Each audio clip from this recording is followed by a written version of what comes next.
Hello, my friends. I'm here back to discuss more about love and the heart. Now, let's get to the basics of it. We know that love is important, we know that it's powerful, and we know that it benefits us greatly when we utilize it in our lives. So, the question is, why don't we? If we know that it can help us, we know that it can be fulfilling, and we know that it can resolve many issues in our lives, why would we want to utilize it? Well, it's because of what we've been taught and we have learned that how we function with love is not the proper way that we should.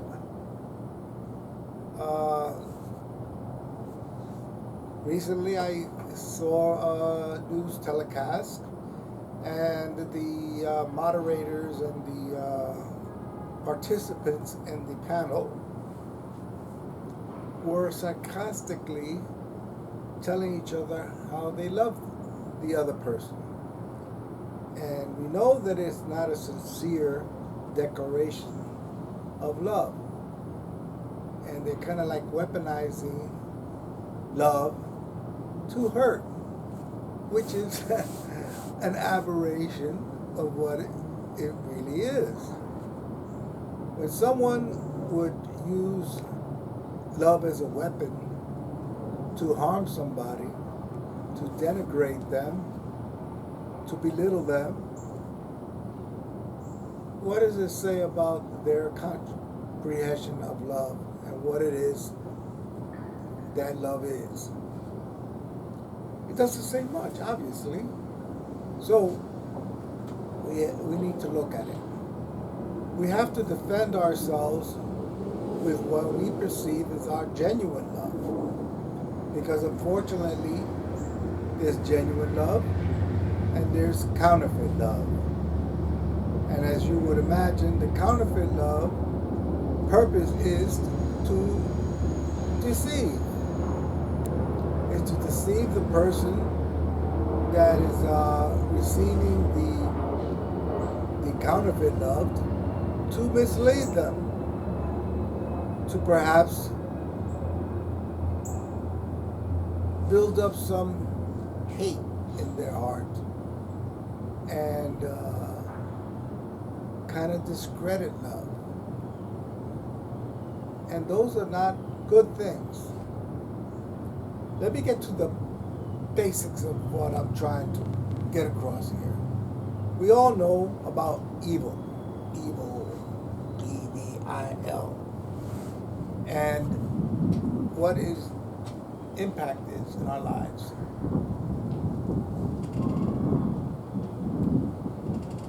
Now we know that evil is not a good thing. We know that they're good things. And we know that they're evil things. We are trying to endeavor to be good. Why are we trying to be good? What is the benefit? Now let's see. There are many people that we know in this world that have analyzed the benefits of love and the benefits of evil and have come away from the conversation that evil is better. You would say, no, why would anyone do that? Would anybody in their right mind go, I'm going to align myself with evil? Now we know they do. Unknown caller. Oh, excuse me. Hello?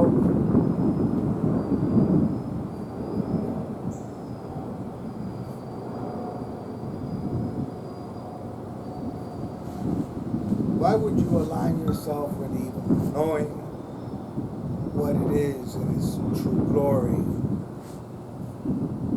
where someone is using the attributes of evil which are hate, selfishness,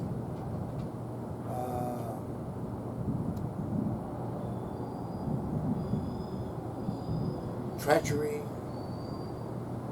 harm, and many other things along that line. Why would anyone want to align themselves with that? You normally wouldn't align yourself with that knowingly. Unfortunately, you usually get fooled into it. You are misled into it. You are tricked to go down that path. When somebody is advocating hate, then we should not treat these people equally to ourselves, because for whatever reason, some contrived reason why it would be justified to hate a group of people. Now, we know it's wrong, and it's not only wrong, it is not justified. It doesn't do us any good as human beings to hate groups of people. On the contrary, it benefits us greatly to want to love people of different backgrounds from ourselves. It does benefit us greatly. It gives us diversity. We get to see different points of view, different perspectives, which is the same thing as point of views. I'm not saying I'm the most genius guy in the world, but I'm trying. It's just like, think about food. We have seen the benefits of trying to consume foods from different peoples, cultures, and try it. And we find sometimes that we do like it immensely.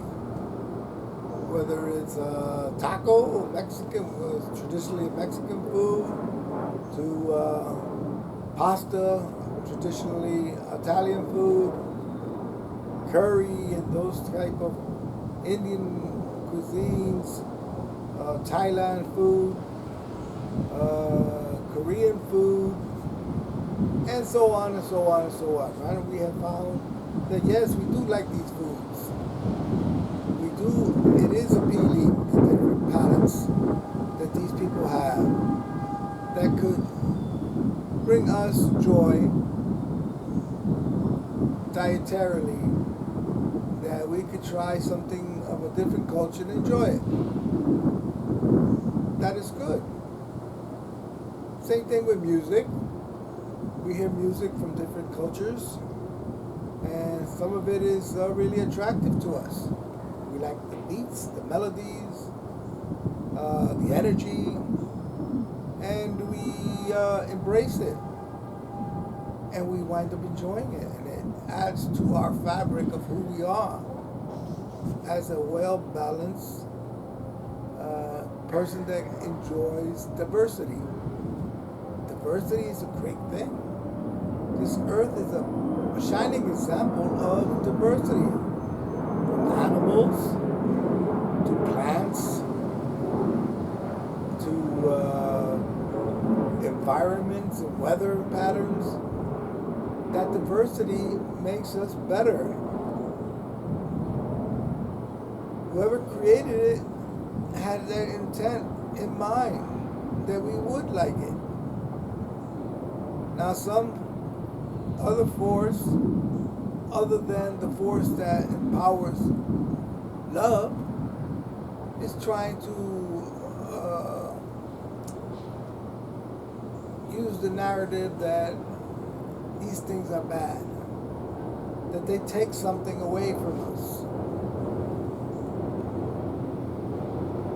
I imagine the people that live in Hawaii really don't want to go to Alaska once they're used to Hawaii, and vice versa.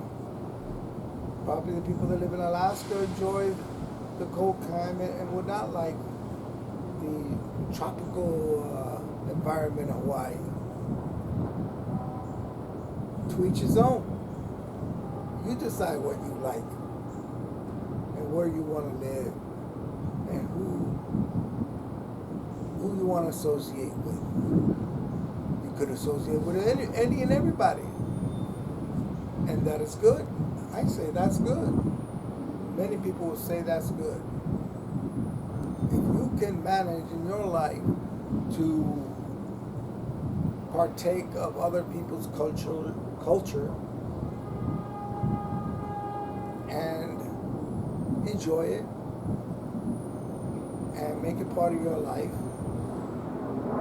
that is nothing wrong with it. And if you can maintain peace and prosperity while you're doing it, even better. If you can get joy out of that, even better. If you can somehow work with other people and enjoy their company, enjoy their points of view, share the struggles, and overcome the difficulties, it's a good thing.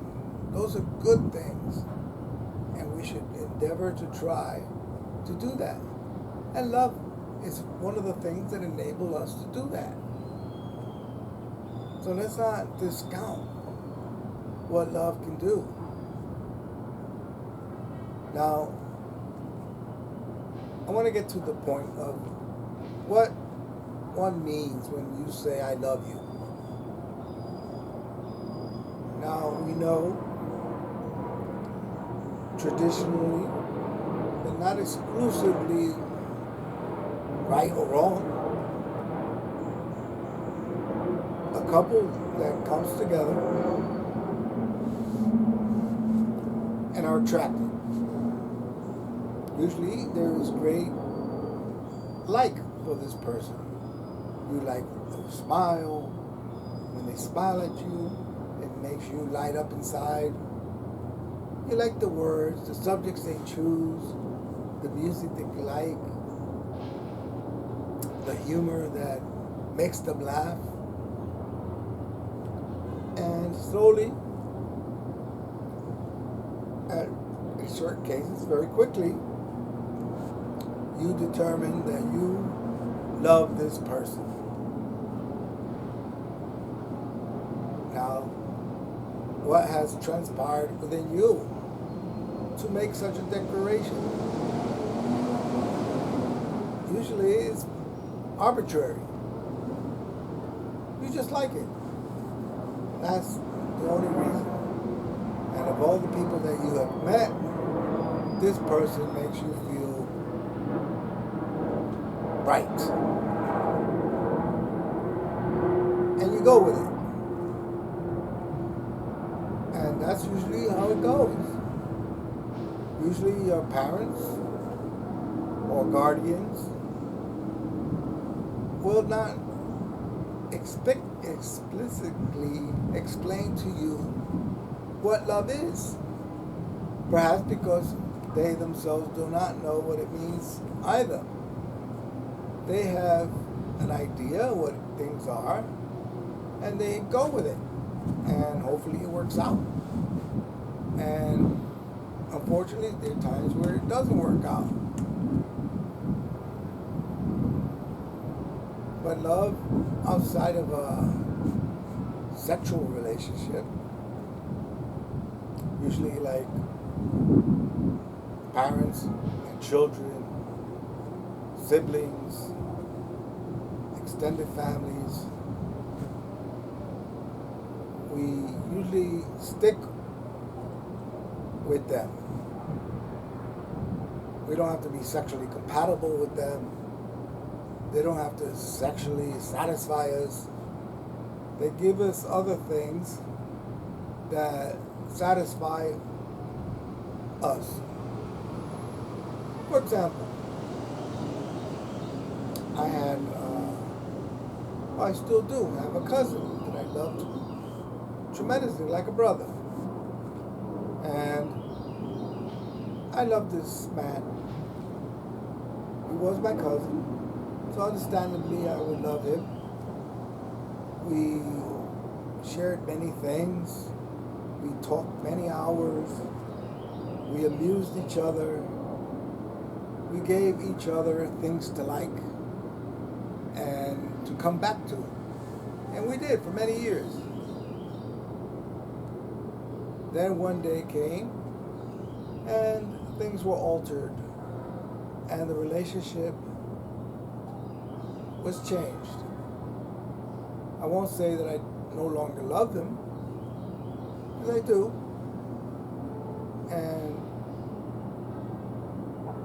But the relationship has changed.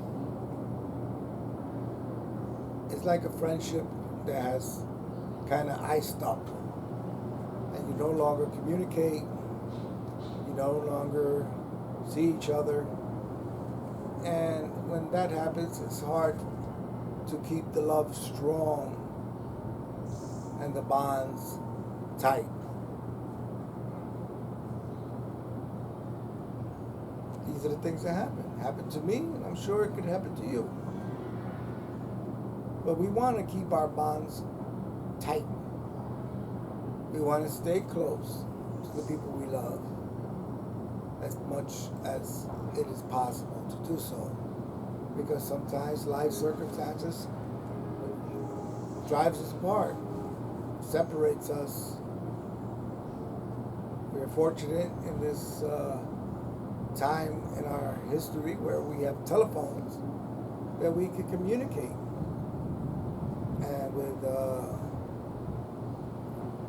these apps where you can see each other, you can continue to have that visual connection, which kind of, I don't know, enhances the connection between people, right? Now we understand this to be something that is a phenomena of our connection with other people. Let's take, for example, actors and comedians and entertainers per se that we see.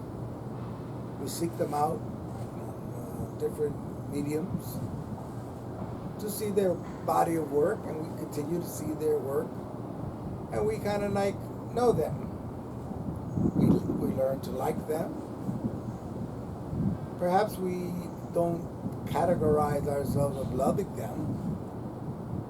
For example, I like Jerry Seinfeld, no doubt about it.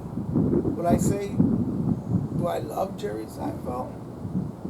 Probably not. Although lately I'm learning to love people first, assuming that I will love them. I treat every person as a potential friend. I don't potentially see people that I just meet as enemies. That makes no sense whatsoever. As a good human being, I should look at everybody as a potential friend. Something that I can share with them. Something I can learn from them.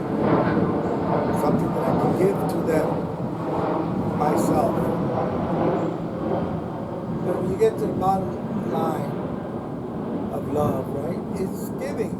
You give of yourself. And when you give of yourself, the other person receives what you're trying to give.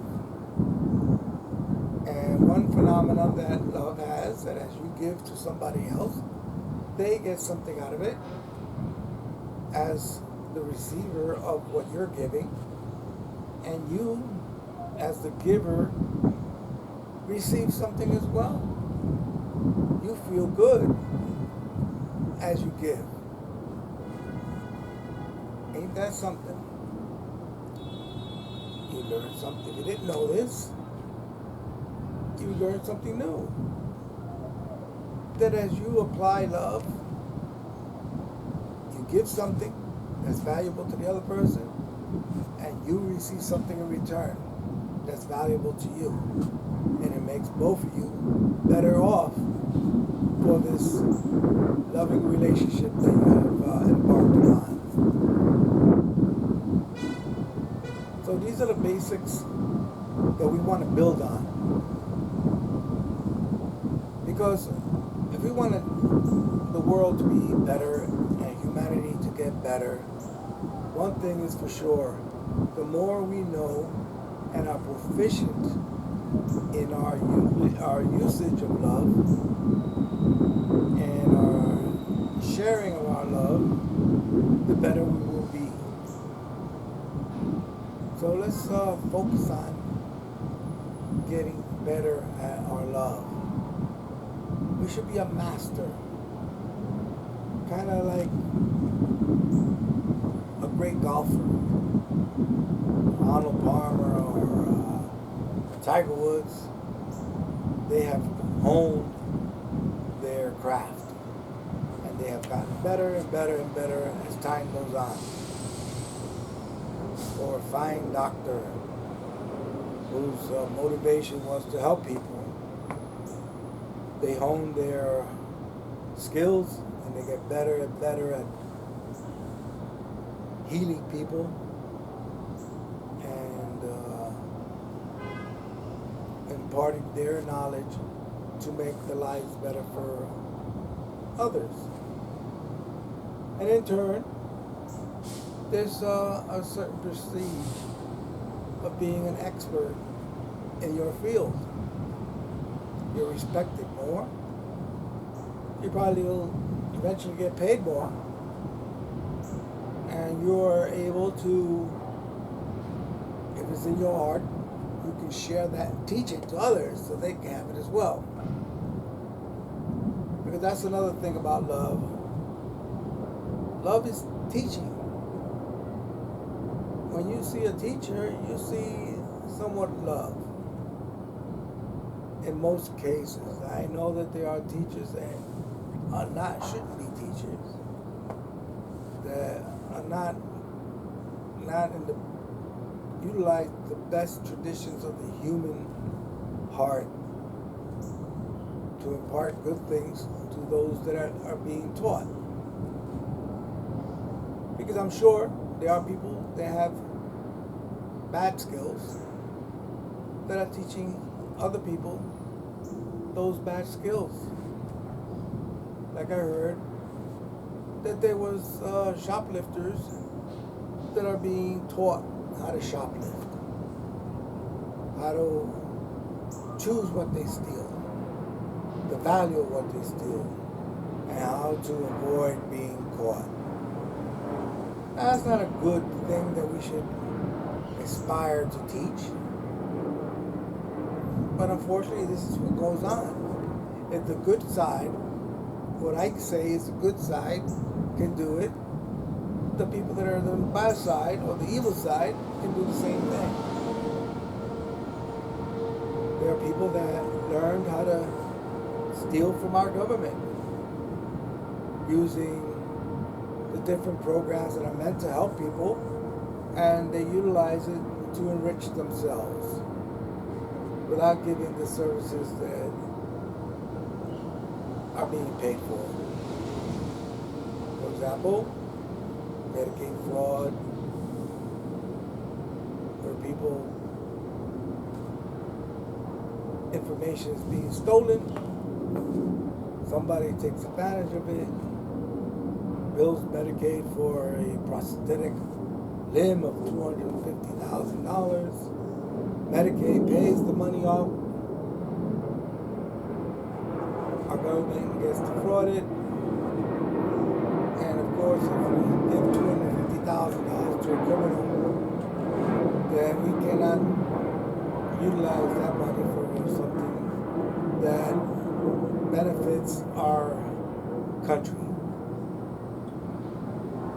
Likewise, people that apply for,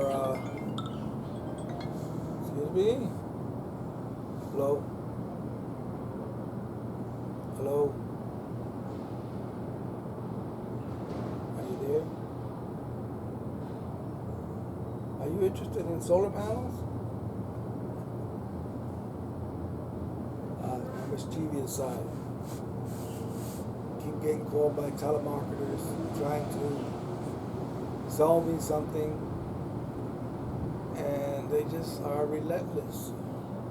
There must be a lot of money in Medicaid and solar panels.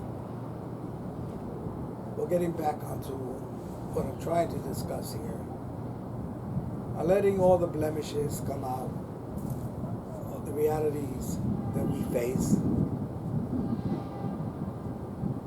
and it's a fact of life. There are people trying to take advantage of us at every turn. Some of them financially, some of them want to defraud us with counterfeit love. Now, what do I mean by that? If you've ever been burned in love, meaning that you got into a relationship with someone and they misrepresented themselves, and they encourage you to really get into them, or sort of say fall in love.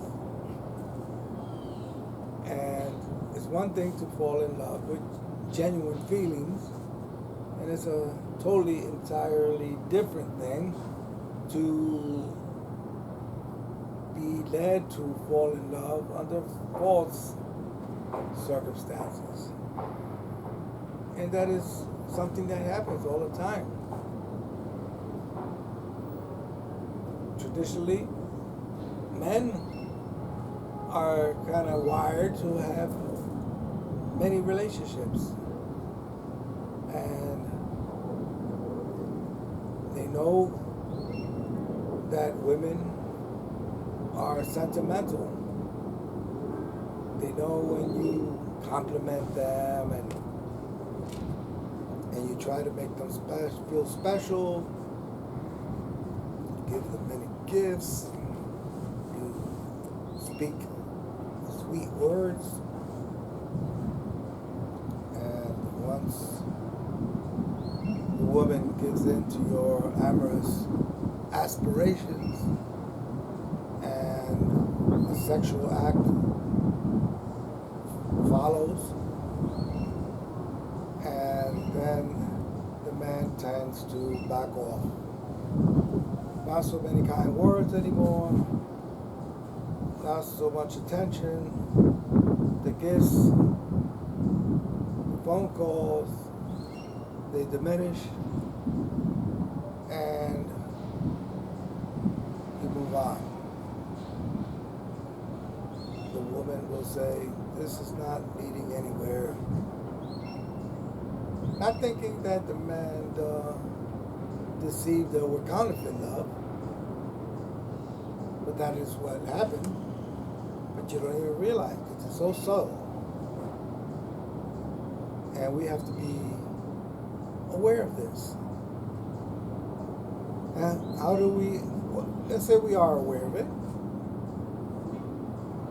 Our heart is what you need to protect, right?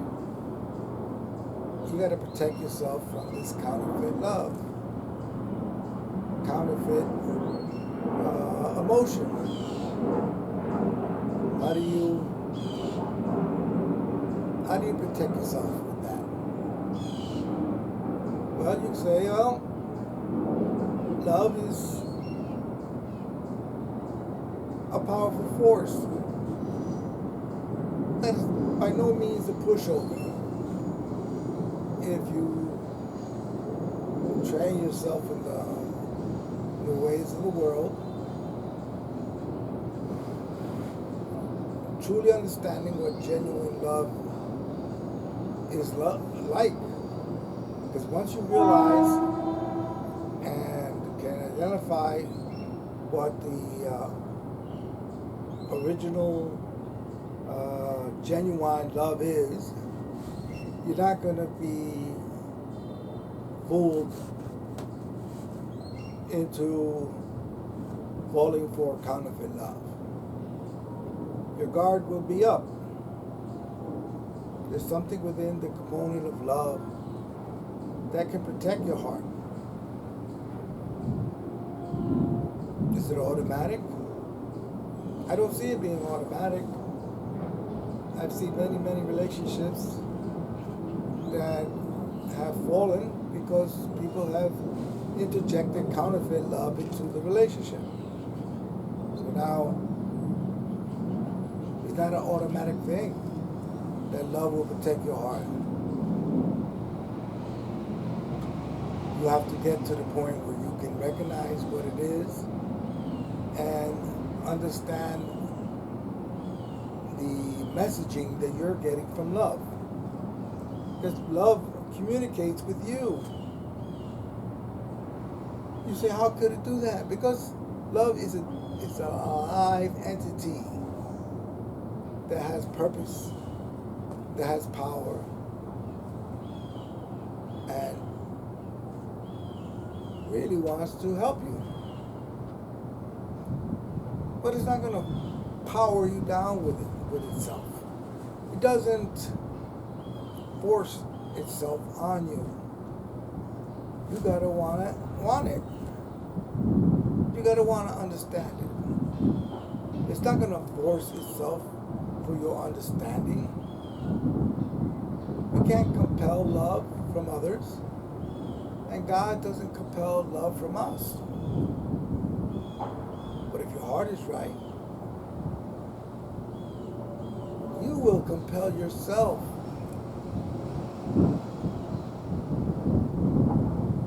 to have that right heart, so that you can hear the subtle messages that love sends your heart, because it's in there. It doesn't have to send it a postcard and be put in the mail and some guy delivers it to your house and then you get it. No. It's kind of a more advanced email kind of thing. It comes from the heart and it goes into the heart. There's no delay, really, within your heart. Now, that's something that should be valuable to you.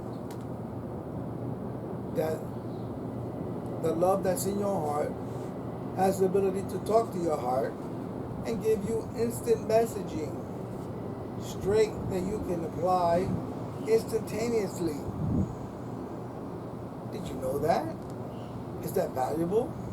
Of course it is. It's valuable. It'll make you a stronger, more powerful, loving person with a powerful heart. That's how we have to proceed in our lives to be stronger. Because like I told you in my last segment, there is a great need for love to show itself and impart its power on situations where people have already been enslaved. They've been enslaved by circumstances. And who's going to free them of those circumstances? Love can do it. But love has no arms, no legs, no mouth. You do. And if your heart is right, that you want to not only love the people in your life, your children, your parents, your friends. Yeah. If you have that already and you want to go expand it a little more because you have become very good at loving those people close to you, now you want to kind of widen the circle a little bit. You want to help those that are enslaved. You want to help those that have chosen the wrong path. They have chosen an evil path. You could purpose in your heart to want to help those people too. You want them to kind of, I don't want to say the word traitor, but to switch sides. That is a great accomplishment. When you could get somebody that has chosen evil over good, and you could win their hearts back. That is a great accomplishment. One that there should be joy derived from that accomplishment. If your love has grown to the point where you can go to a criminal and switch their allegiance, and then you go, whoa, I don't like it. I never really did like the evil side. I just thought I got caught up. And they make a conscious effort to switch sides. Defect, so to say. Defect is usually a political term when somebody that's in the communist or in the dictatorship decides to give up their side and try a different side. Likewise, to people's allegiance to evil and to bad things. Because then necessarily that these people are evil, they've been fooled into going evil. And they get caught up in the whole dynamics of evil activities. And you want to bring them back. That is a great thing. It says in the scriptures that usually when you talk about the prodigal son, you have a couple of children, one that does the good thing that you're proud of and you love them greatly. And then there's one that didn't want to do what's right, wanted to serve not the good side, but the bad side. And then there's a change of heart, and that person is brought back to the good side. And usually they say that as a parent of such of an occurrence such as that, you tend to cherish that offspring more than the one that did what they were supposed to do. You cherish them more because you thought they were lost and now they're found. Just like money, right? You got $100 in a pair of pants and you didn't know about it. You got other money and you get along with the other money. But then one day you go into those pair of pants and you put your hand in that pocket and you pull out this $100 bill. And you go, wow.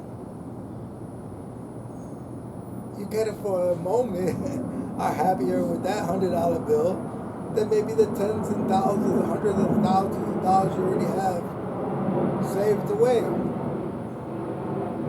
It's just a part of the human mind. That what you thought was lost is much appreciated when it's found. And the same thing with people. People that we thought that were lost. People that are criminals, shoplifters, thieves, robbers, carjackers, and so on and so on and so on. When they continue to do those things, they're lost. But when they come to the point where they can change their path. And you had something to do with it. There's joy. There's joy on all sides. There's joy on the person that has their path altered. And for you, the person that helped that happen.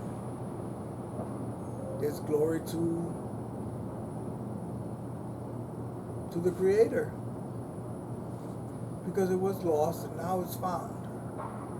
And we can feel good about that. And we need to get to that point where we are continuously building on our love proficiency.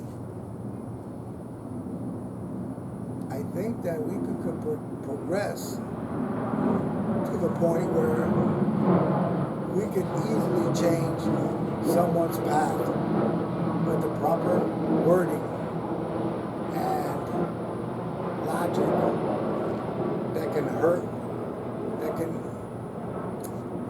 kind of alter the heart. Sometimes it's as simple as saying, I love you, I care for you. You listening. It could be your touch, your emotional connection, which is called in a heavy or in a very extreme case, passion, and in a more milder case, well, we call it affection. Affection. If you're somebody that has not had genuine affection, you don't know how powerful that is. When you can show affection to somebody that's not on the same course as you, that normally you probably wouldn't even associate with,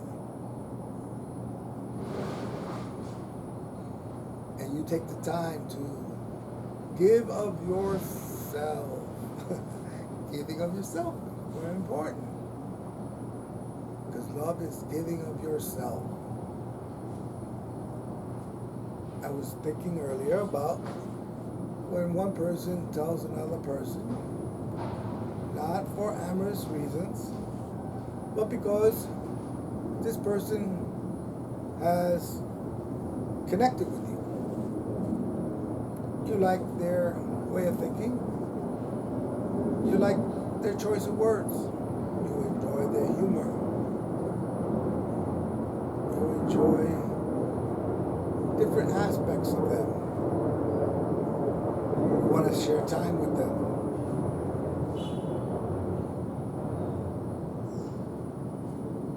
And then it's easy to say, I love you, man. I love you, girl. It gets easier under those circumstances. Now think about it. In your life, in the limited knowledge that you may have about what love is, you have a girlfriend or a boyfriend or a wife, a lover, whatever, etc. You will find that easy to do, to love them. Now it's harder to love somebody that is not so nice to you. That is a harder accomplishment. Loving somebody that loves you back, easy. Loving somebody that doesn't love you back, harder. Loving somebody that wants to cause you harm, that's even harder. Somebody that trying to express your love to somebody that hates you, that's even harder. But the harder it gets, the more rewards are derived. Your heart derives more from your trying to express your love to someone that is hard to love. That's the ultimate test of your love, when you can do that. And it's not easy to get there, to love thy enemies. It talks about it in the Bible. And what it does say about it, from what I recall, is when you have somebody that hates you, that wants to cause you harm, you try to warm their hearts up.